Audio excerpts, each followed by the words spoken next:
1, 2, 1, 2, test. Bon, j'espère que vous allez bien en cette belle journée.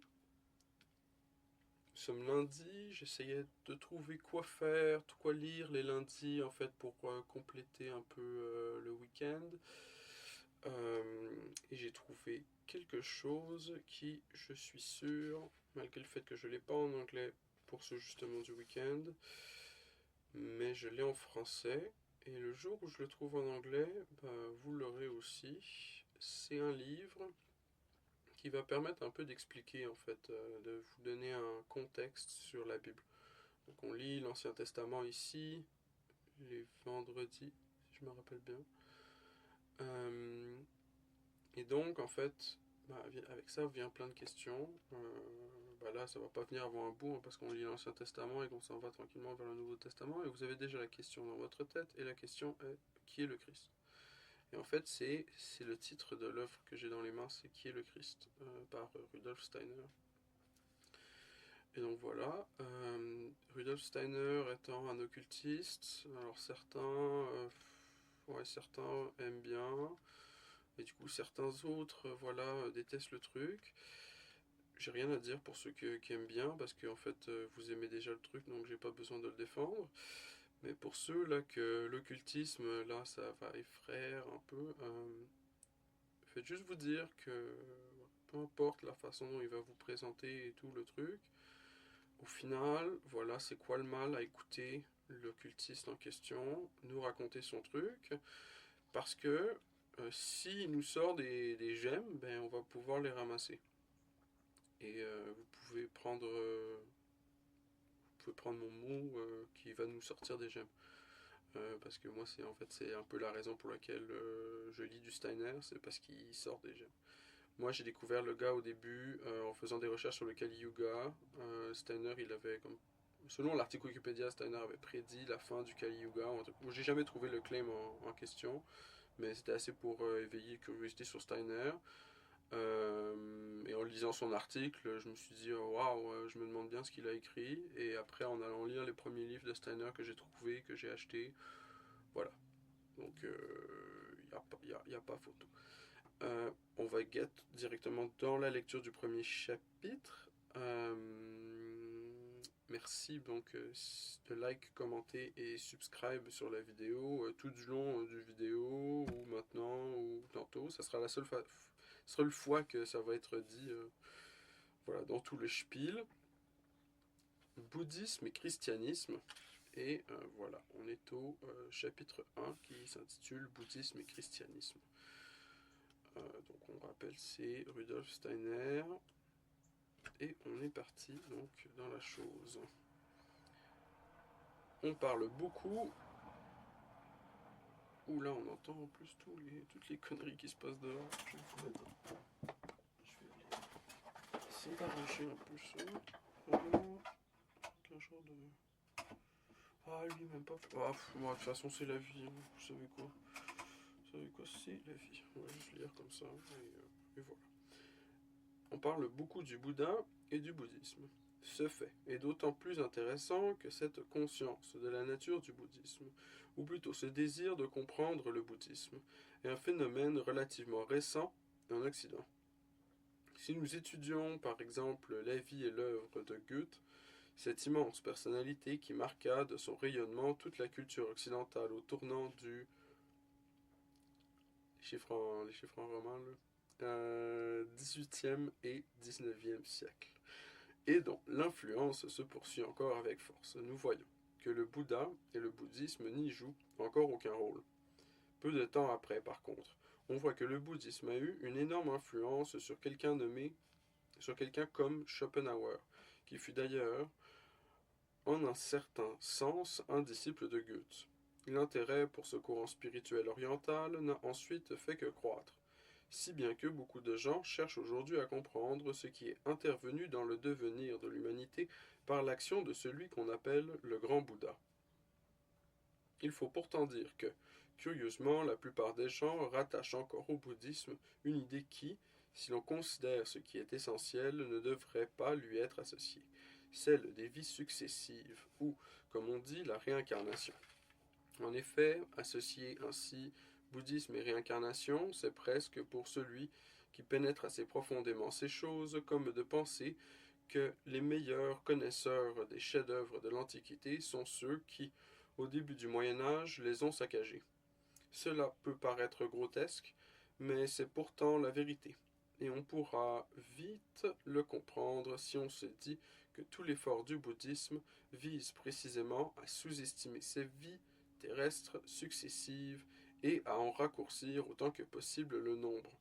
L'élément essentiel du bouddhisme consiste en effet à vouloir se libérer des renaissances, afin d'échapper à la succession des vies terrestres. Se détacher, se libérer de cette répétition des vies qui pourtant est pour lui une certitude. Voilà l'essentiel du bouddhisme.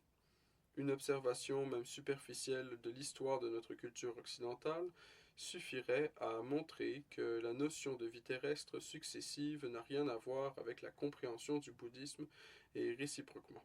En effet, l'idée de la réincarnation surgit par exemple au sein de la vie spirituelle occidentale, de façon particulièrement grandiose chez Lessing, tout à fait indépendamment de la pensée bouddhiste. Au premier lieu, dans son essai le plus abouti, L'éducation du genre humain, il termine ce traité en exprimant sa croyance en la réincarnation. Dans la perspective de cette idée, nous pouvons saisir dans toute sa profondeur cette phrase de Lessing. Toute l'éternité n'est-elle pas mienne? Pour Lessing, les vies terrestres qui se répètent sont, quand on considère la fécondité des passages sur la Terre, le document qui nous dit « Non, nous ne sommes pas sur Terre en vain. Nous agissons au sein de cette vie terrestre et nous tournons déjà le regard vers une prochaine vie terrestre qui s'enrichit sans cesse, car nous pourrons y faire mûrir les fruits de la vie terrestre passée. L'essentiel pour Lessing, c'est donc la perspective d'un avenir riche de contenu, porteur de fruits, c'est d'avoir conscience qu'il y a dans la vie humaine quelque chose qui, en considérant les vies terrestres successives, peut se dire « tu continues d'agir ». Le bouddhiste, par contre, se dit « Il me faut acquérir un savoir, une sagesse, telle que je puisse être délivré de toutes ces vies terrestres successives qui apparaissent devant mon regard spirituel. Pour lui, nous ne serons en mesure de pénétrer dans ce quelque chose que l'on peut désigner par le mot éternité, que si, dans une de ces vies, nous parvenons à nous délivrer des suivantes qui, autrement, devront s'y rattacher. Je me suis souvent efforcé de montrer que la science de l'esprit ne tire pas l'idée des vies terrestres successives d'anciennes traditions quelconques, même pas du bouddhisme. Cette idée s'impose en effet à quiconque sait observer la vie elle-même sans idée préconçue, à partir d'une investigation spirituelle. Vouloir immédiatement assimiler bouddhisme et réincarnation apparaît alors comme quelque chose de bien extérieur. Et si l'on veut saisir en profondeur le bouddhisme, il faut tourner notre regard spirituel dans une toute autre direction. Je dois maintenant vous rappeler cette loi de l'évolution de l'humanité que nous avons déjà rencontrée en parlant du grand Zarathustra. L'âme humaine, avec tout ce qui la constitue, est passée par différents états au cours des époques successives. Les événements dont nous parle l'histoire et les documents extérieurs ne concernent qu'une phase tardive du développement de l'humanité. Et quand on recule dans les époques préhistoriques, on peut se rendre compte, grâce aux méthodes d'investigation de la science de l'esprit, que l'âme des premiers hommes était d'une toute autre nature que la nôtre. La conscience humaine était très différente. La façon que nous avons aujourd'hui dans la vie normale de considérer les choses, de les appréhender par l'essence, de les combiner à l'aide de notre cerveau pour élaborer une sagesse et une science, ce mode essentiellement intellectuel de la conscience a été précédé par une autre forme de conscience. Nous avons un dernier reste, une sorte d'héritage atavique de cette conscience archaïque qui était normale chez les premiers hommes, dans le désordre plus ou moins chaotique de nos rêves.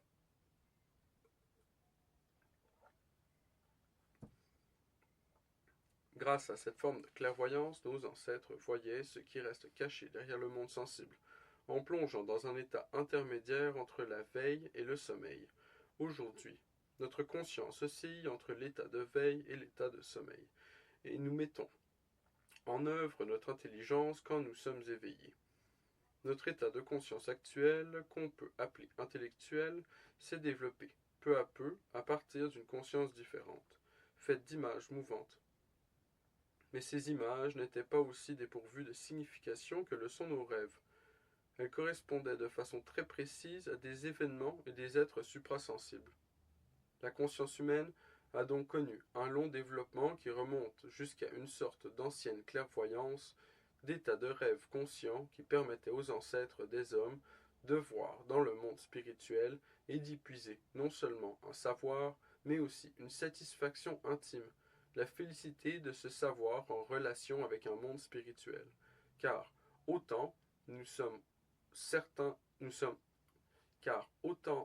certains aujourd'hui que notre sang est fait de substances qui existent bien dans l'espace physique ou dehors, autant l'homme d'autrefois était sûr que son âme et son esprit provenaient de ce monde spirituel qu'il contemplait grâce à sa conscience clairvoyante.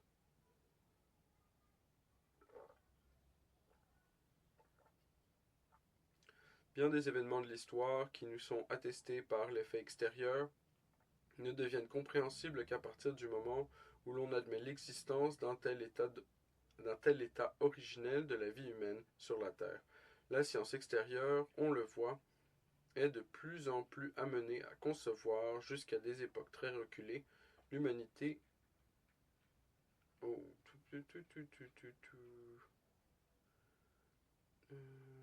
La science extérieure, on le voit, est de plus en plus amenée à concevoir qu'à des époques très reculées, l'humanité ne se trouvait pas dans un état semblable à celui qui subsiste peut-être encore aujourd'hui chez certaines peuplades primitives. On découvre au contraire qu'aux origines de l'humanité existaient des conceptions théoriques très élevées relatives au monde spirituel. Seulement, elles étaient données sous forme d'images et de symboles.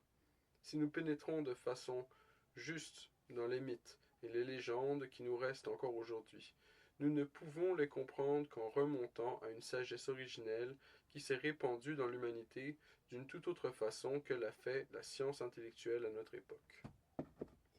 Le niveau spirituel que nous trouvons aujourd'hui chez les peuplades primitives n'est plus celui de l'humanité des origines. Il s'agit le plus souvent de formes déchues, voire décadentes, certes, la plupart des gens n'éprouvent pas beaucoup de sympathie à concevoir qu'une très haute sagesse issue de la clairvoyance a ainsi existé à l'origine de tous les peuples. Mais les faits sont là, et ils obligeront les hommes à envisager, ne serait-ce qu'à titre d'hypothèse, que ce que la science de l'esprit puisse à ses propres sources, et que la science de la nature, comme cela a pu être montré à de nombreuses reprises, confirme absolument. Notre regard remonte donc en arrière vers une sorte de sagesse, de sensibilité originelle de l'humanité, que l'on peut caractériser en disant « les hommes voyaient dans le monde spirituel ». Il est alors facile de comprendre que, de courant, ont pu se former lorsqu'on est passé de l'ancienne clairvoyance à la conscience intellectuelle, celle qui se place de façon objective devant le monde sensible extérieur. On voit surtout se développer le premier de ces courants. Au fil des temps, chez les peuples qui ont conservé les souvenirs et aussi la sensibilité d'autrefois, de sorte qu'ils se sont dit, il y a longtemps, l'humanité voyait clair dans le monde spirituel. Puis, elle est descendue sur le plan de notre monde physique. Quittant le monde spirituel, nous sommes sortis dans le monde des apparences. Mais il s'agit d'illusion, de la Maya. Ce sentiment s'est emparé de toute l'expérience de l'âme. La véritable nature de l'homme, on la connaissait pourtant, et on la retrouvait seulement quand on se reliait au monde spirituel. Les hommes et les peuples, dont le sentiment gardait ce souvenir d'un ancien état de clairvoyance, éprouvaient en eux une certaine tristesse, celle d'avoir perdu quelque chose, et leurs yeux perçaient au-delà de ce que les sens et l'intelligence seuls permettaient de voir autour de soi. À l'opposé, nous pouvons caractériser un autre courant, qui se trouve surtout dans le zoroastrisme. Nous y trouvons des gens, des peuples qui se disaient « Nous voulons appréhender ce monde, nouveau, qui nous est donné seulement maintenant. Ceux-là se reconnaissaient dans cette approche du monde nouveau. Ils ne tournaient pas en arrière, un regard plein de tristesse pour ce qu'ils avaient perdu. Ils sentaient au contraire qu'il leur fallait toujours plus se relier de toute leur force à ce que donne le monde sensible, ainsi qu'à ce à quoi peut parvenir l'esprit quand il cherche à comprendre les choses en profondeur. Ces hommes-là avaient envie de se relier au monde, non d'en détourner les yeux. Ils voulaient regarder en avant, combattre et se dire le monde dans lequel nous nous trouvons désormais est animé par la même réalité spirituelle et divine que celui dans lequel nous étions encore baignés autrefois. Cherchons-le autour de nous pour nous relier avec le bon côté de l'esprit et favoriser ainsi l'évolution universelle. Voici pour l'essentiel comment voyait les choses ce courant, qui s'est surtout développé dans la partie nord de ce pays asiatique, où, plus au sud, les hommes se retournaient, pleins de tristesse, vers ce qu'ils avaient perdu. Toute la vie spirituelle qui s'est développée en Inde repose sur ce regard en arrière vers les anciens temps où les hommes étaient encore reliés au monde spirituel. Considérons par exemple ce qui s'est développé dans la philosophie de Samkhya ou encore dans celle du yoga. On peut le résumer en disant l'hindou avait toujours tendance à retourner sa relation avec les mondes d'où il était issu et qu'il avait quitté. Il cherchait à se défaire de ce qui l'environnait dans le monde sensible. Il voulait échapper à tout ce qui l'attachait à ce monde sensible extérieur et, ce faisant, retrouver sa relation avec les mondes spirituels dont l'homme est descendu. Le yoga, jonction, c'est se relier avec le monde spirituel, quitter le monde sensible, se libérer du monde sensible. C'est seulement quand on se présente ce qu'était la tonalité fondamentale de la vie spirituelle indienne que l'on peut comprendre comment, quelques siècles à peine avant que l'impulsion du Christ ne vienne s'inscrire dans la culture occidentale, la grande et puissante impulsion du Bouddha se répandit sur le sol de l'Inde, comme un dernier éclat de la vie spirituelle indienne. On ne peut comprendre la grande stature du Bouddha que sur le sol dont nous venons de caractériser l'atmosphère générale. Dans la lumière de cette atmosphère a pu naître en Inde une façon de penser, une orientation d'esprit qui voit l'univers dans une décadence, dans une descente qui, des hauteurs du monde spirituel, aboutit au monde de l'illusion des sens, de la maya, de l'illusion cosmique. On comprend aussi que l'hindou, partant de sa vision du monde extérieur dans laquelle il se sent tellement emprisonné, se soit représenté une descente se déroulant étape par étape selon un rythme répétitif. L'hindou en effet ne conçoit pas une descente se faisant en ligne droite, mais selon une série d'étapes successives d'une époque à l'autre. Cette culture dont l'atmosphère est si profonde, si méditative, n'en est pas moins, on le comprend, une culture crépusculaire. Et c'est dans cette lumière qu'il faut aussi considérer l'idée du Bouddha qui en est l'émanation. L'hindou élevait son regard jusqu'à une époque où l'humanité était encore reliée au monde spirituel, puis où elle déchut jusqu'à un certain stade pour remonter, chuter de nouveau, remonter encore, puis descendre, mais de telle façon que la chute allait quelquefois plus profond. Chaque remontée, par contre, était, comme un acompte, offert à l'humanité afin qu'elle n'ait pas à affronter d'un coup ce qu'elle doit vivre du fait de cette descente. D'après l'ancienne conception hindoue, chaque fois qu'une période de déclin arrive à son terme, un Bouddha se manifeste. Le dernier des Bouddhas est celui qui s'est incarné dans le fils du roi Suddhodana, le Bouddha Gautama. L'hindou regarde encore vers l'autre Bouddha et se dit « Depuis l'époque où l'humanité résidait encore dans les hauteurs du monde spirituel, de nombreux Bouddhas sont venus, 5 depuis le dernier déclin universel. La présence d'un Bouddha signifie toujours que l'humanité ne doit pas sombrer dans la Maya, mais que toujours, de nouveau, quelque chose de la sagesse originelle doit être apporté pour qu'elle puisse s'en nourrir. Comme l'humanité se trouve sur une pente descendante, La sagesse se perd chaque fois un peu plus, jusqu'à ce qu'un nouveau Bouddha vienne apporter un autre raconte. Le dernier fut donc le Bouddha Gautama. Avant de pouvoir s'élever à travers ses différentes vies à la dignité de Bouddha, il fallut qu'il soit d'abord un bodhisattva.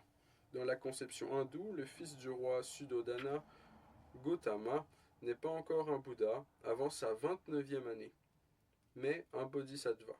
Né dans la maison du souverain Suddhodana, il parviendra à s'élever, par la rigueur de sa vie, à l'illumination que l'on décrit symboliquement par l'éveil sous l'arbre Bodhi, pour s'exprimer ensuite dans le sermon de Bénarès. À l'âge de 29 ans, ce bodhisattva s'est élevé au rang de Bouddha et a pu apporter de nouveau à l'humanité un dernier reste de la sagesse des origines, reste qui devait ensuite, selon la conception hindoue, être consommé par l'humanité. Quand l'humanité sera, une fois encore retombée si bas que la sagesse apportée par le dernier Bouddha aura été toute consommée, un autre bodhisattva s'élèvera au rang de Bouddha.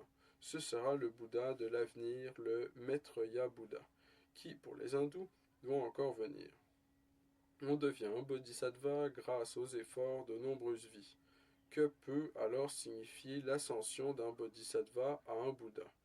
Pour mieux le comprendre, nous allons considérer ce qui, telle une sagesse très ancienne, a pénétré le Bouddha au moment où, précisément, il a été élevé du rang de bodhisattva à celui de Bouddha. La légende nous raconte ce qui se déroulait encore dans l'âme de ce bodhisattva, jusqu'à sa 29e année. Il n'avait jamais rien vu d'autre que ce qui se déroulait dans le palais royal. On avait soigneusement écarté de lui tout ce qui évoquerait la misère du monde, tout ce qui s'introduit dans la vie pour détruire le cours fécond des choses. Il grandit dans l'insouciance, avec pourtant sa conscience de bodhisattva, toute pénétrée de la sagesse issue de ses vies antérieures, ne voyant que l'aspect fécond et positif du devenir de la vie. C'est alors qu'il sortit pour la première fois du palais. La légende est assez connue. Il suffit d'en rappeler l'essentiel. Il aperçut alors ce qu'il n'aurait jamais vu s'il était resté dans le palais, un cadavre. Il comprit que la mort succède à la vie. La mort, toute puissante, pénètre aussi ce qui pousse les choses vers l'avant et les fait fructifier. Il croisa ensuite un homme infirme et malade, puis un vieillard tout chancelant sur ses jambes. La maladie vient donc détruire la santé, et l'âge corrompre ce qui, avec la fraîcheur de la jeunesse, s'élance joyeusement dans la vie. Il faut bien voir, et la conscience hindoue le stipule, dans le sens même du bouddhisme, que celui qui deviendra le Bouddha a vécu tous ces événements avec sa conscience de bodhisattva. Il a donc vu comment, dans le cours plein de la sagesse de la vie, viennent s'introduire les forces de la destruction. Tout cela agit sur sa grande âme de telle sorte qu'il se dit « La vie est pleine de souffrances ». Efforçons-nous de nous placer au point de vue de ce bodhisattva, Gautama, qui, avec l'immense sagesse qui vit en lui, et dont il n'est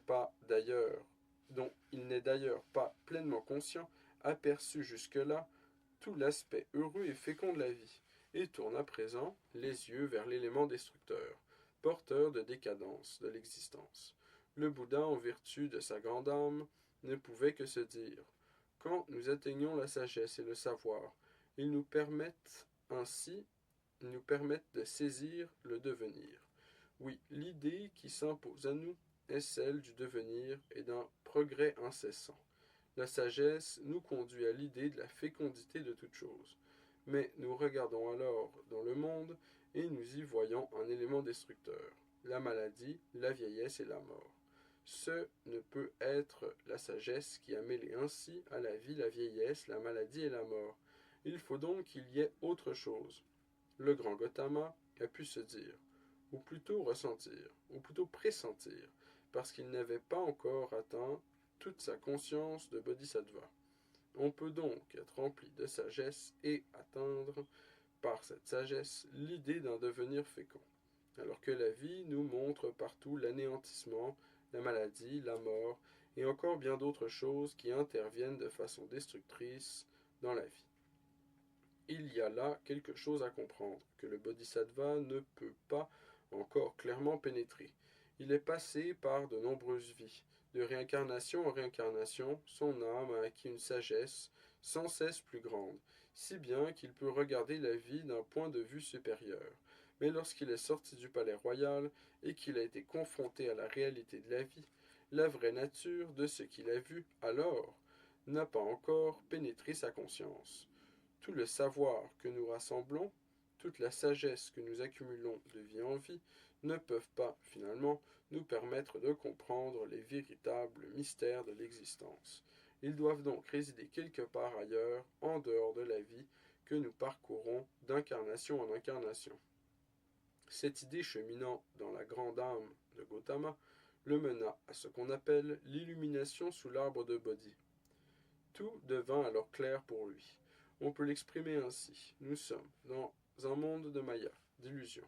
Nous parcourons, vie après vie, ce monde de la Maya dans lequel, venant d'une existence spirituelle, nous sommes descendus. Dans cette existence, nous pouvons nous élever et grandir en dignité, au plan spirituel. Mais passerions-nous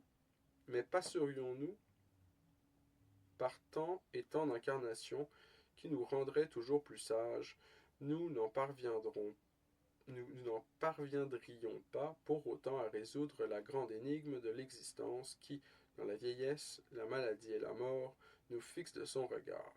C'est alors qu'il a commencé à comprendre que la noble vérité de la souffrance devait être encore plus grande que la sagesse d'un bodhisattva, et son illumination a en fait consisté en ceci.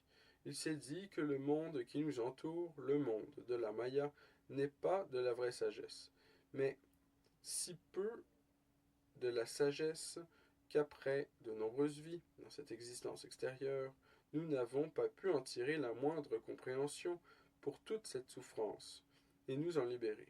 L'existence extérieure est donc pénétrée par quelque chose d'autre, qui reste éloigné de toute sagesse et de tout savoir. Le Bouddha a été ainsi tout naturellement incité à chercher dans un élément dénué de sagesse ce qui introduit dans la vie la vieillesse, la maladie et la mort. Non, ce n'est pas la sagesse de ce monde qui peut libérer, mais quelque chose d'autre, que l'on ne peut pas acquérir dans ce monde, mais seulement si l'on se retire totalement du monde, de l'existence extérieure où les réincarnations se succèdent.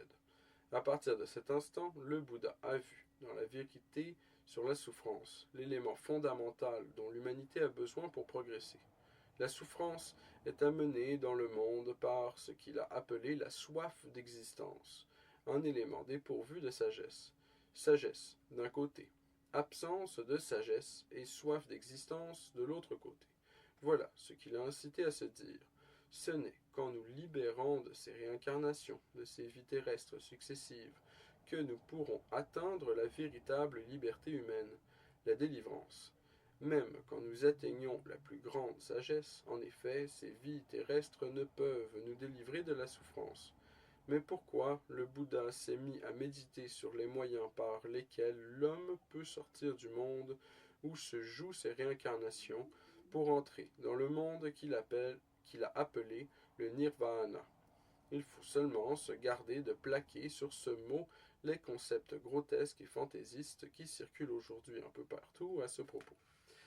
Quelle sorte de monde est donc ce Nirvana où doit pénétrer celui qui a suffisamment progressé pour avoir éteint en lui toute soif d'existence, au point de ne plus demander à renaître?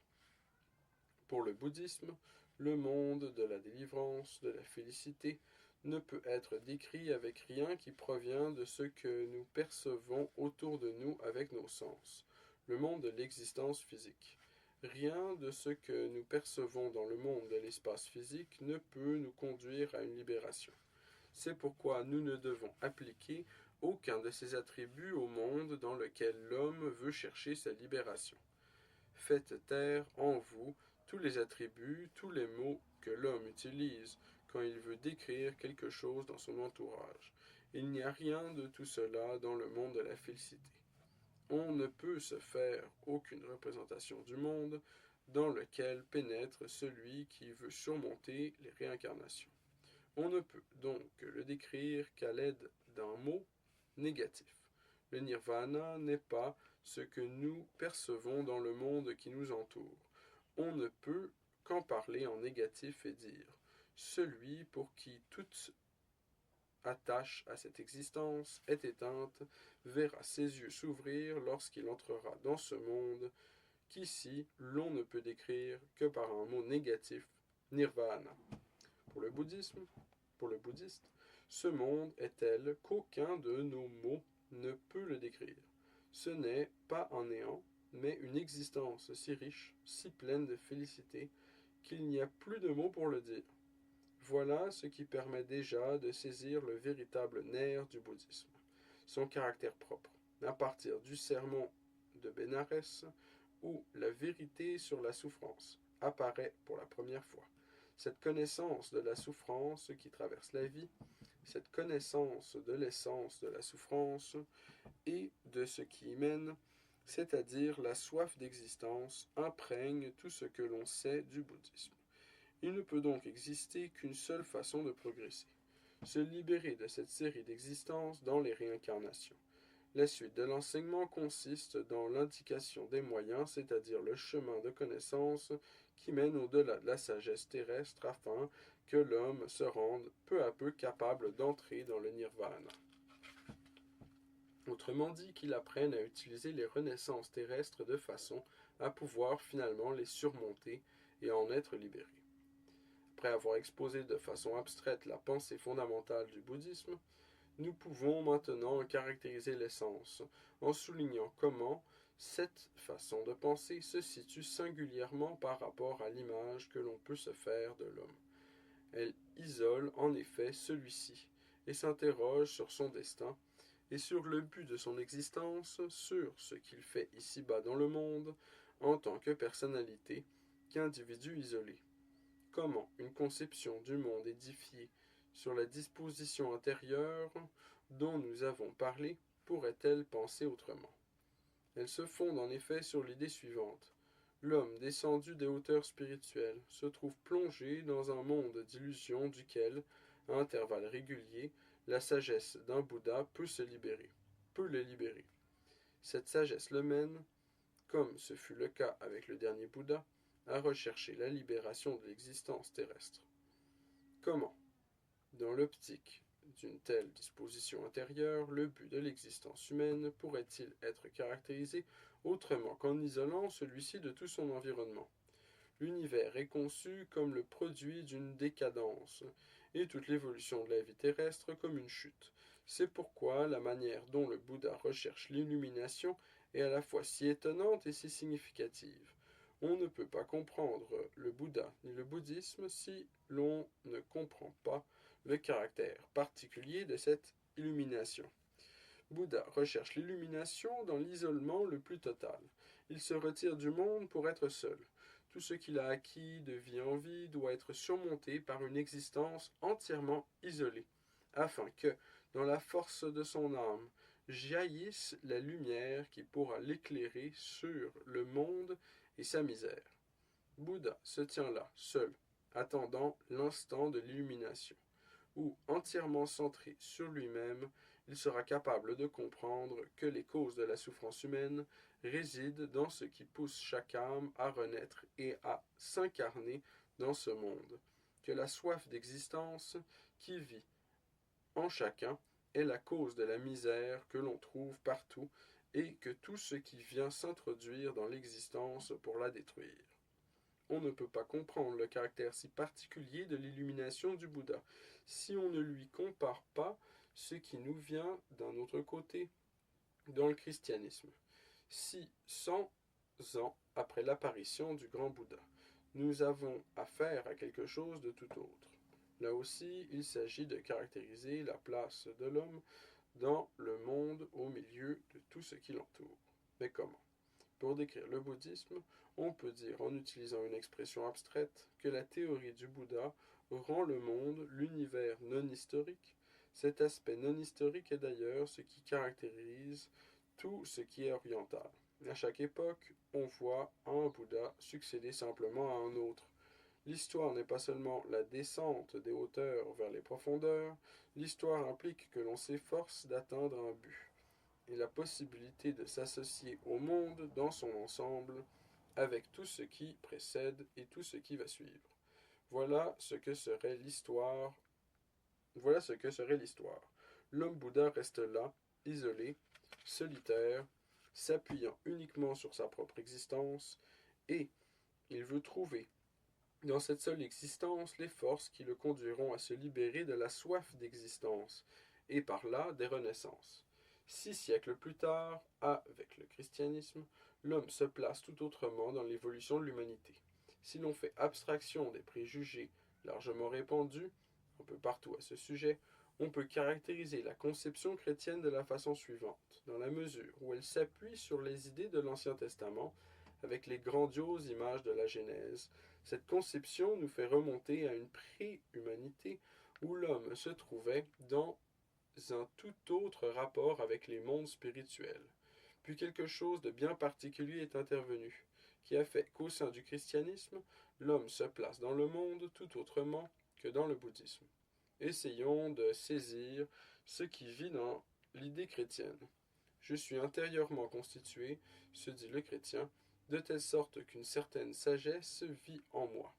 Quand je regarde le monde extérieur, quand je saisis les choses par mon intelligence, je trouve en moi une certaine sagesse, une science, une pratique de la vie. Mais je peux aussi remonter jusqu'à un stade reculé de l'évolution de l'humanité, où les âmes humaines avaient une une toute autre conformation. Ce qui s'est passé alors, on ne peut pas le décrire en disant simplement, à la façon du bouddhisme, que les humains sont descendus des hauteurs divines, spirituelles, dans la maya des sens. Pour en parler, il faut encore évoquer autre chose, à savoir ce qui vit dans la grandiose image du péché originel. Cette notion est souvent bien mal comprise aujourd'hui. On peut continuer de penser ce qu'on veut à propos du péché originel. Il y a cependant une chose qu'il faut admettre, et cela suffira pour notre propos d'aujourd'hui. L'homme ressent le péché originel comme quelque chose qui lui appartient et qui lui fait se dire « Tel que je suis maintenant en tant qu'homme, je sens en moi des forces qui ne sont pas développées dans cet homme isolé que j'ai devant moi, mais qui, remontant à un passé infiniment lointain, où elles ont participé à quelque chose. À cette époque, l'humanité dont je fais partie n'est pas seulement descendue, mais, en descendant, elle a été placée dans un autre rapport avec le monde que celui auquel elle aurait dû parvenir sous les conditions qui régnaient auparavant. Des hauteurs où elle était jusque-là, l'humanité est descendue jusqu'à une certaine profondeur à cause de quelque chose qui est arrivé par sa faute. On peut qualifier cette faute de préconsciente. Nous n'avons pas affaire, comme dans le bouddhisme, à une simple descente. Ici, le sentiment se transforme au cours de la descente. Si en effet les conditions antérieures avaient seulement continué d'agir, les choses n'auraient pas évolué de la sorte, car maintenant les choses ont pris un cours tel que la constitution d'âme de l'homme a succombé à une tentation. Quand on n'en reste pas à une vision superficielle du christianisme, mais qu'on cherche à le comprendre en profondeur, on remonte jusqu'à un état de l'âme humaine qui, certes, a été dépassé au cours de l'histoire, mais dont on se dit, du fait que quelque chose s'est accompli dans un lointain passé, cet état de l'âme, dont les effets vivent encore dans mon inconscient, est devenu autre que ce qu'il aurait dû devenir. Le bouddhiste se dit « J'ai été mis en dehors du monde spirituel divin pour venir dans ce monde qui, quand je le regarde, ne m'offre que la maya, l'illusion. » Le chrétien, lui, se dit « Je suis descendu dans ce monde, si je l'avais fait en restant en accord avec les conditions antérieures, mes yeux pourraient traverser l'apparence et voir derrière l'apparence. Derrière l'illusion des sens, l'être véritable. Je serais à même de trouver partout ce qui est juste. Mais du fait que je suis descendu d'une autre façon que celle qui correspondait aux conditions antérieures, j'ai moi-même fait de ce monde une illusion. D'où vient, demande le bouddhiste, que ce monde est une illusion. Cela vient du monde. D'où vient, demande le chrétien, que ce monde est une illusion? Cela vient de moi. C'est moi, ce sont mes capacités de connaissance, toute ma conformation intérieure qui m'ont placé dans le monde de telle façon que maintenant je ne vois plus ce qui est à l'origine des choses, et que mes actes n'ont pas que des conséquences heureuses et ne facilitent pas toujours les choses. C'est moi qui ai recouvert le monde du voile de l'illusion. Ainsi le bouddhiste peut-il dire: le monde est une grande illusion. Je dois donc surmonter le monde. Mais le chrétien dira: je suis placé dans le monde. C'est là que je dois trouver mon but. Et quand le chrétien comprend que la science de l'esprit peut l'amener à la connaissance de la répétition des vies terrestres, il se dira qu'il doit les employer à trouver et à conquérir le but de sa vie. Nous voyons autour de nous le monde plein de souffrances et d'erreurs, parce que, se dit-il, nous nous sommes tellement écartés de notre direction primordiale que, par notre regard, par nos actes, nous avons transformé le monde qui nous entoure en Maya. Nous ne parviendrons pas à la félicité en nous éloignant de ce monde, mais en surmontant ce qui fait que nous le voyons dans une illusion et non sous sa véritable forme. Nous devons retrouver notre destination humaine primordiale, car au fond de chacun de nous réside un homme supérieur. Si cet homme supérieur, qui demeure profondément caché en nous, regardait le monde, il le connaîtrait dans sa vérité. Il ne mènerait pas son être à la maladie et à la mort, mais à la santé, la fraîcheur juvénile et à la vie éternelle. C'est l'homme qu'en nous-mêmes nous avons recouvert d'un voile, parce que nous avons été liés à un événement de l'évolution universelle dont l'effet se poursuit en nous, attestant que nous ne sommes pas isolés, que nous n'avons pas été poussés dans ce monde par la soif individuelle d'existence, mais que nous reposons dans l'humanité tout entière, participant à sa faute originelle. Le chrétien se place historiquement dans l'humanité, il se sent lié à toute l'humanité, lié historiquement à elle. Il regarde vers un avenir à propos duquel il se dit: je dois reconquérir ce qui, en moi, a été voilé à cause de la chute de l'humanité. Ce que je dois chercher, ce n'est pas un nirvana, c'est l'homme supérieur en moi. Je dois retrouver le chemin vers moi-même. Alors le monde qui m'entoure ne sera plus une illusion, mais le monde au sein duquel je serai en mesure, par mes propres forces, de vaincre la souffrance, la maladie et la mort. Si le bouddhiste cherche à se libérer du monde et des réincarnations en éteignant en lui la soif d'existence, le chrétien, quant à lui, cherche à se libérer de l'homme inférieur et à éveiller l'homme supérieur, qu'il a lui-même recouvert d'un voile, pour voir le monde dans toute sa vérité. À côté de la parole si significative de saint Paul, non pas moi, mais le Christ en moi, la sagesse bouddhiste est comme le jour et la nuit.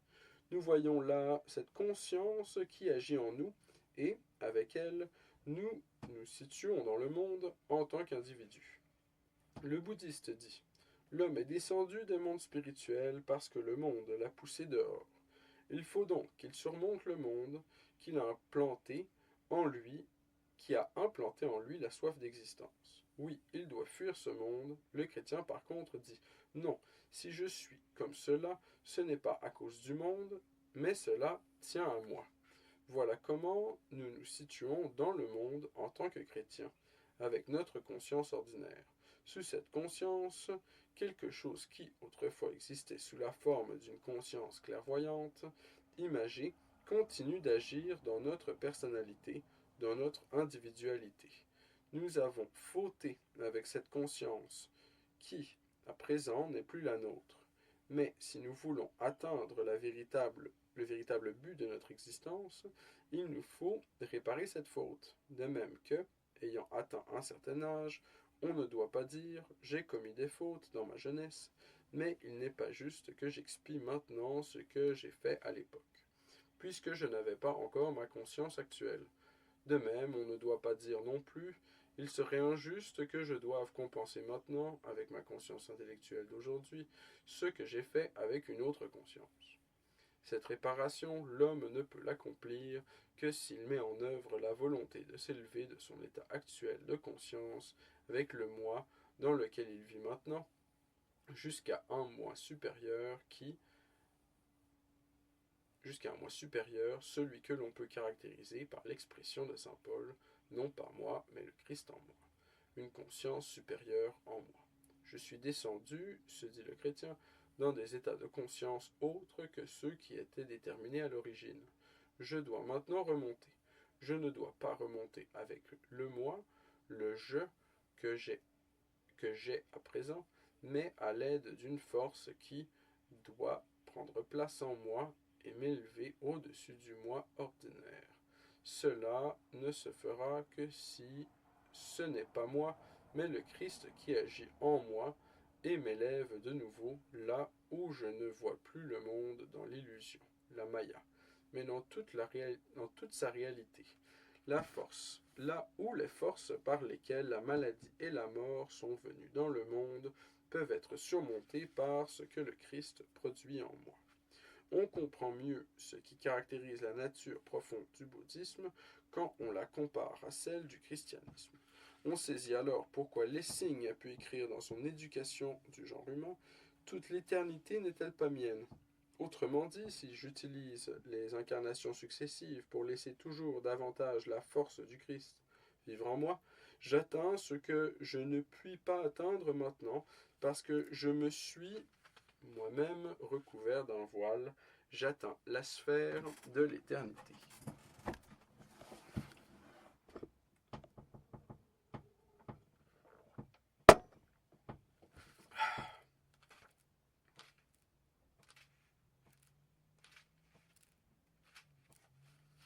À la lumière du soleil du christianisme, l'idée de la réincarnation apparaît encore sous un tout nouveau jour. Mais ce qui importe, ce n'est pas seulement l'idée de la réincarnation, car bientôt elle sera admise comme une vérité scientifique spirituelle par la culture chrétienne. Non, ce qui importe, c'est que le bouddhisme, au fond, doit tenir le monde pour responsable de la Maya, de l'illusion, tandis que le chrétien s'en rend lui-même responsable, parce qu'il est homme et transfère au plus profond de cet homme le processus qui lui permet de remonter jusqu'à ce qu'on peut appeler une rédemption qui, au sens chrétien, n'est pas seulement une rédemption, mais une résurrection du fait que le moi est élevé vers un moi supérieur, ce moi dont l'homme est descendu. Quand le bouddhiste regarde le monde, il y voit la faute originelle du monde. Il se sent simplement placé dans ce monde et veut en être délivré. Le chrétien, lui, voit sa faute originelle et veut la corriger. C'est un mode de pensée historique. En effet, le chrétien rattache son existence à un acte originel accompli autrefois par l'humanité primitive et à un acte futur qui s'accomplira quand l'homme aura tellement évolué que toute son existence sera éclairée, illuminée par ce que nous appelons l'entité du Christ. Voilà aussi pourquoi le christianisme n'introduit pas dans l'évolution universelle une série de Bouddhas qui répètent toujours la même chose d'une époque à l'autre, de façon non historique, mais il y a une place à un événement qui n'a eu lieu qu'une fois dans toute l'évolution de l'humanité, alors que le bouddhiste voit son Bouddha, assis seul sous l'arbre de Bodhi, s'élever à l'illumination. Le chrétien tourne le regard vers Jésus de Nazareth, sur qui descend, venant des lointains du monde, l'esprit cosmique inspirateur, comme en correspondance avec l'image de l'illumination du Bouddha sous l'arbre de Bodhi. Nous voyons celle du baptême de Jésus dans le Jourdain. D'un côté, le Bouddha assis sous son arbre, avec son âme à lui, aspirant à échapper aux renaissances. De l'autre, Jésus de Nazareth, debout dans le Jourdain, recevant l'essence de l'univers, l'esprit divin symbolisé par l'image de la colombe, qui descend des hauteurs et pénètre en lui. De l'acte du Bouddha, l'adepte du bouddhisme ressent que quelque chose le pénètre et lui dit « Éteins ta soif d'existence, extirpe en toi les racines qui s'attachent à la terre et suis le Bouddha dans les mondes qu'aucune expression terrestre ne peut décrire. » Le chrétien ressent que, grâce à ce qui émane de l'acte du Christ, la faute provenant de l'humanité originelle peut être corrigée, Et si l'influence spirituelle du monde qui est derrière le monde physique devient aussi vivante dans mon âme qu'elle est vivante dans le Christ, je porterai jusque dans mes vies futures ce qui rendra vrai pour moi les mots de saint Paul, non pas moi, mais le Christ en moi. Et cela m'élèvera toujours plus vers l'état d'où je suis descendu. C'est pourquoi il est tellement saisissant que le Bouddha ait dit à ses disciples: mes yeux lisent dans mes vies précédentes comme dans un livre ouvert. Je puis lire une page après l'autre, contempler une vie après l'autre, et dans chacune de ces vies, je me suis édifié un corps qui était comme un temple où vivait mon esprit. Mais à présent, je le sais, ce corps dans lequel je suis devenu Bouddha sera le dernier.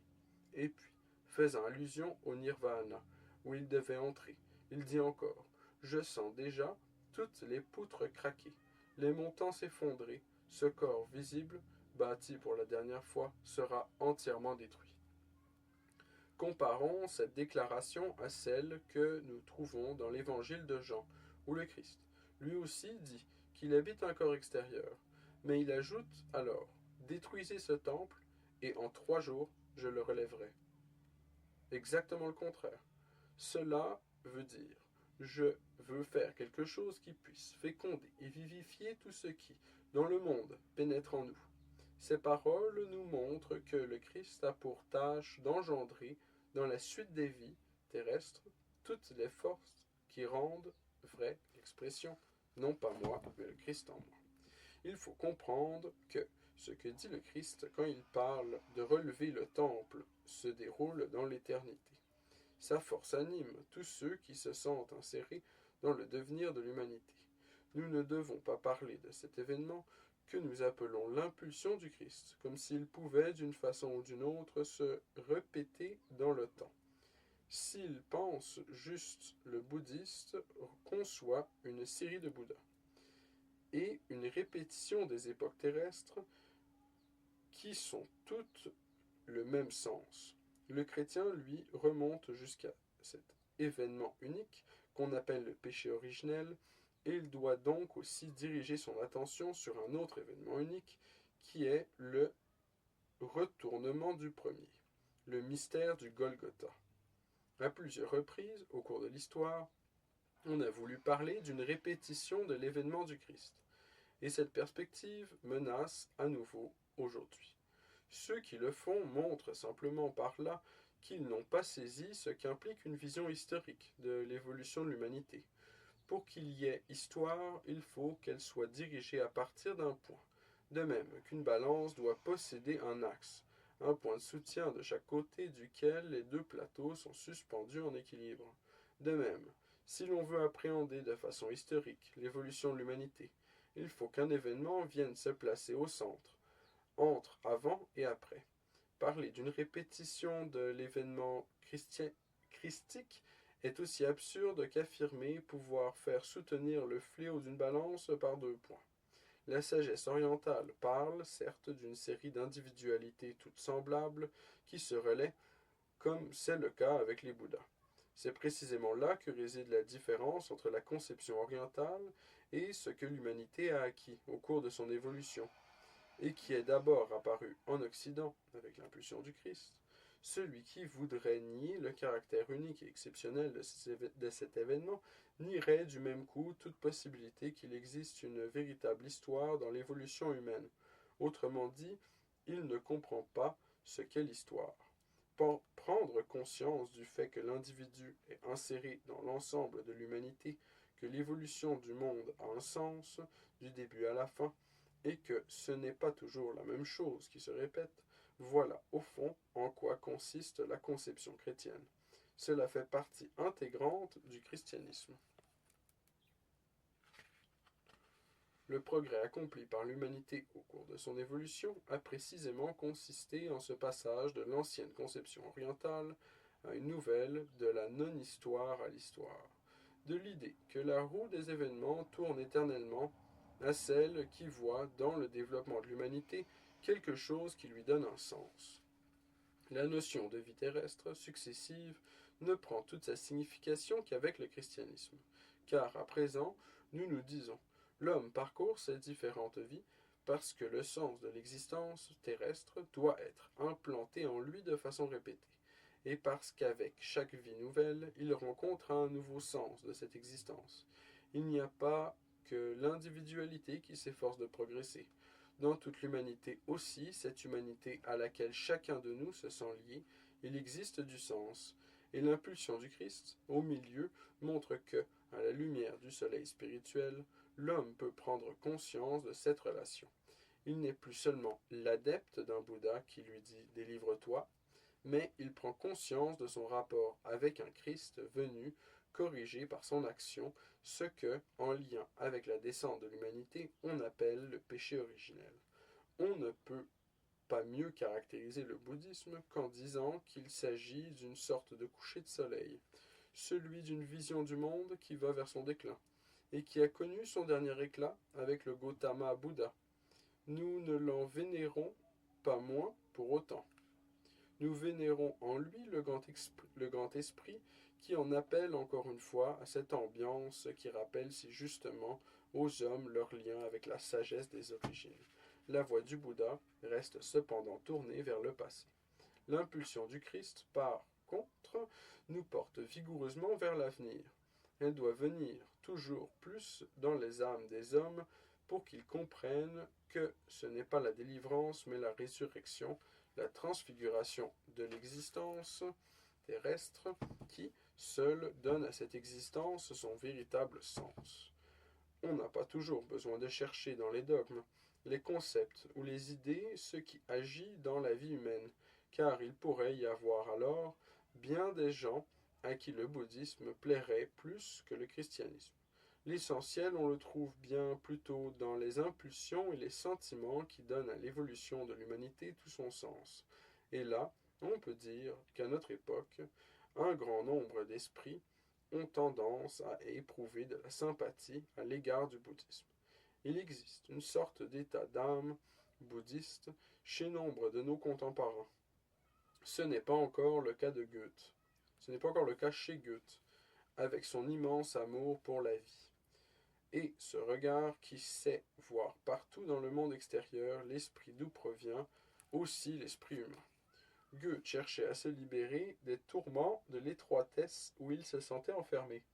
Par exemple, pendant son séjour à Weimar, en se plongeant dans l'observation du monde extérieur, allant de plante en plante, de pierre en pierre, d'œuvre d'art en œuvre d'art, il cherchait derrière la plante, la pierre, l'œuvre d'art, l'esprit dont provient aussi l'esprit humain. Il cherchait à ne plus faire qu'un avec l'esprit qui se manifeste dans toute chose. Schopenhauer, son élève dont Goethe lui-même disait à propos de ce que Schopenhauer apprenait auprès de lui, « Tes belles pensées, dans d'autres veines, vont vite te chercher querelle. » Schopenhauer qui avait pour devise ces mots sortis de sa propre plume, « La vie est chose bien fâcheuse. Je me suis promis de passer toute la mienne à y réfléchir. » Cherchait ce qui pourrait l'éclairer sur les sources de l'existence.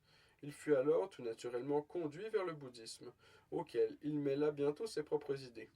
On peut le dire, au cours du XXe siècle, les différentes branches de la culture ont produit tant de richesses que l'esprit humain ne s'est pas cru capable de garder son équilibre et son harmonie face à tout cet afflux de découvertes et de recherches extérieures. Il s'est senti de plus en plus démuni devant l'univers des faits établis par la recherche scientifique. Nous avons vu que cet univers de faits concorde parfaitement avec la science de l'esprit. Mais la pensée qui s'est développée tout au long du XIXe siècle, par contre, n'est pas à la hauteur des faits, qui, avec les résultats de la recherche scientifique, submergent l'humanité. Si bien que l'homme des XIXe et XXe siècles éprouve vis-à-vis de tout cela un sentiment d'impuissance, tout cela se déploie magistralement au dehors, se dit-il, mais, en ce qui me concerne, moi je dois me débrouiller autrement. Avec ce qui vit en moi, je ne peux pas embrasser le monde. L'homme cherche alors une vision du monde qui ne soit pas en conflit perpétuel avec la réalité qui lui est aujourd'hui présentée par le monde extérieur.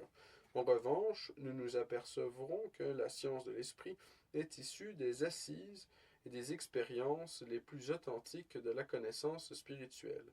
mais qu'elle n'en est pas moins à même d'embrasser tous les faits qui sont proposés par la science extérieure. Pour beaucoup de gens, c'est trop inconfortable. Aussi préfèrent-ils se retirer de la vie réelle, du moins en ce qui concerne leur savoir. Il y aurait, se disent-ils, trop de choses à assimiler et à transformer. Ils cherchent seulement à cultiver leur âme et à s'élever intérieurement. C'est ainsi qu'il existe depuis longtemps déjà un bouddhisme inconscient. Il influence la philosophie du XIXe et du XXe siècle. Et quand un bouddhiste inconscient fait connaissance avec le bouddhisme, il se sent bien plus à l'aise qu'avec la conscience de l'esprit européen qui, est, qui, elle, se confronte à la réalité des faits parce que, elle le sait, c'est là que l'esprit se manifeste. On peut donc le dire, c'est le manque d'énergie dans la connaissance de l'esprit qui engendre l'incroyance, paralyse la volonté, qui entraîne une telle sympathie pour le bouddhisme. La vision chrétienne, telle qu'elle vivait en profondeur chez Goethe, exige qu'on ne baisse pas les bras en cédant à sa propre faiblesse de connaître, et qu'on ne parle pas, par exemple, de limite de la connaissance, mais qu'on se dise au contraire, il y a en moi quelque chose qui peut sortir du monde de l'illusion, atteindre la vérité et vivre la liberté. Ceci implique, bien sûr, beaucoup de résignation, mais elle est alors d'une toute autre nature que celle qui recule de frayeur devant des limites de la connaissance. Se résigner, au sens de Kant, c'est affirmer que l'homme ne peut d'aucune façon pénétrer dans les profondeurs cachées du monde. C'est une résignation de principe qui revient à délivrer un certificat à la faiblesse de connaître. Mais on peut aussi se résigner avec Goethe et se dire, certes, tu es incapable aujourd'hui de connaître le monde dans sa vérité, mais tu peux encore te développer. Cette résignation-là mène jusqu'au stade où l'on se rend capable de faire naître en soi l'homme supérieur, l'homme Christ. On se résigne parce qu'on sait qu'on n'a pas encore atteint, pour l'instant, le stade le plus élevé. C'est de la résignation héroïque. Elle s'accorde avec la conscience humaine, car, elle dit, nous avançons vers l'avenir, de vie en vie, avec le sentiment que, par ces répétitions de l'existence terrestre, toute l'éternité est à nous. Nous avons donc affaire à deux courants dans l'évolution de l'humanité. L'un, celui de Schopenhauer, qui dit « Le monde n'est que souffrance », nous ne ressentons qu'elle est là, juste place de l'homme, que si nous nous tournons vers cette image que de grands peintres ont représentée dans leur œuvre, un personnage qui, grâce à sa vie d'ascète, s'est libéré de l'existence terrestre et qui flotte déjà au-dessus de la terre. Au fond, se dit Schopenhauer, la perfection de cette entité qui s'est ainsi libérée de la terre se voit au fait que, se retournant vers sa vie passée, elle dit « Il ne me reste plus à présent que mon enveloppe corporelle, et elle a perdu pour moi toute importance. J'aspire à m'élever, et j'anticipe cette existence qui vient me toucher, dès lors que j'ai surmonté la terre et dépassé tout ce qui me rattache encore à cette existence. C'est la grande libération. Il ne me reste en moi plus rien pour me rappeler encore mon existence terrestre. » C'est ce que pense Schopenhauer, après s'être imprégné de l'esprit que le bouddhisme a introduit dans le monde. Goethe, inspiré par une authentique impulsion chrétienne, regarde le monde comme il le fait voir à son Faust. Et quand nous nous et quand nous non plus, nous ne regardons pas les choses de façon triviale, mais en sachant que tout ce que nous réalisons ici-bas est voué à disparaître avec la terre, quand elle se sera désintégrée dans le néant, nous pouvons dire avec Goethe, voyons ce que nous accomplissons sur la terre, mais aussi tout ce que, par là, nous apprenons. Car, quand bien même ce que nous bâtissons sera finalement anéanti, le fruit de nos efforts, lui, ne disparaîtra pas. En édifiant la terre, ne l'oublions pas, nous sommes à l'école de l'existence terrestre. C'est ainsi qu'avec Faust, nous ne voyons plus seulement notre œuvre terrestre, mais aussi les fruits de notre travail qui mûrissent dans l'individualité éternelle de notre âme. Et nous pouvons dire, en nous exprimant de façon vraiment goethéenne, que ce qui doit nous mener au-delà du bouddhisme se concentre dans ces mots. La trace de mes jours terrestres ne saurait disparaître en des éternités. C'était la fin du chapitre 1. On a réussi à pas faire ça comme 3 heures de temps. Hey, si vous hésitez encore là, man, t'as pas le choix de share la patente. Là. Bah, bref.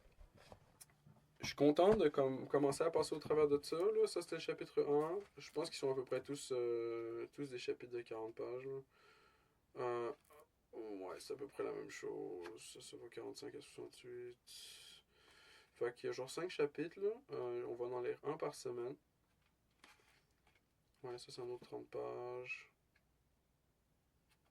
Le prochain, c'est 23 pages. Celui d'après, c'est 30.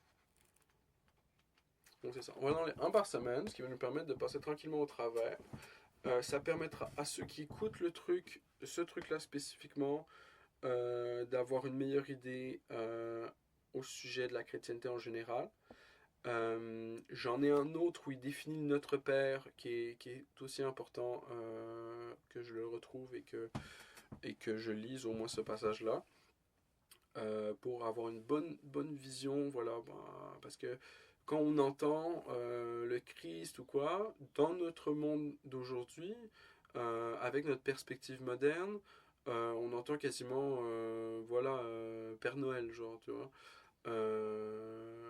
On n'est pas capable de voir le symbole derrière. Notre cerveau, c'est quoi le Christ, c'est quoi le Père Noël, c'est rien du tout. Et voilà, le Père Noël, le Christ, ça n'existe pas. Et quand on meurt, il n'y a rien du tout. Et trucs machin. Et on connaît tous cette perspective-là parce qu'on a tous un ami qui est bien athée, genre. Mais voilà. Et donc, pour moi, l'idée, c'est plus de trouver, mais voilà, il y a quoi dans le livre d'intéressant, de worth d'en sortir. Et le gars qui est chrétien, hardcore, pas hardcore, mais hardcore, il dit quoi en fait parce que s'il a un point, c'est quoi. Et donc voilà. Donc l'idée, ça serait d'essayer de comprendre le truc. Donc là, vous pouvez suivre les audiobooks et tout, essayer de voir il y a quoi dans la Bible, il y a quoi qui n'est pas dans la Bible et tout. Et en même temps, avoir celui-ci, ça va vous permettre de comprendre c'est quoi la différence entre le bouddhisme et le christianisme, par exemple, aujourd'hui. C'est super intéressant. Moi, je connais du monde bouddhiste, puis c'est vraiment ça, la perspective. Ton ego n'a pas d'utilité. Alors que moi, j'ai toujours vu dans ma propre vie que mon ego, il avait l'utilité de m'améliorer en tant que personne. C'était ça l'utilité de mon ego, c'est de devenir une meilleure personne. Oui, je suis pas la personne que je devrais être. Oui, j'ai tous les défauts que j'ai, mais je travaille vers une meilleure place. T'sais. Donc le bouddhiste, lui, est comme non, je suis pas une bonne personne, ou je suis une bonne personne, mais on s'en fout. Parce qu'au final, au travers de mes efforts, je vais réussir à minimiser mon effet sur Terre, minimiser mon ego, minimiser les différentes choses que je fais de négatives. Mais voilà. Donc il y a comme une opposition entre les deux que je trouve vachement intéressante à explorer. Donc voilà, j'espère que vous passez une super journée et je vous souhaite une bonne journée et à la prochaine. Salut!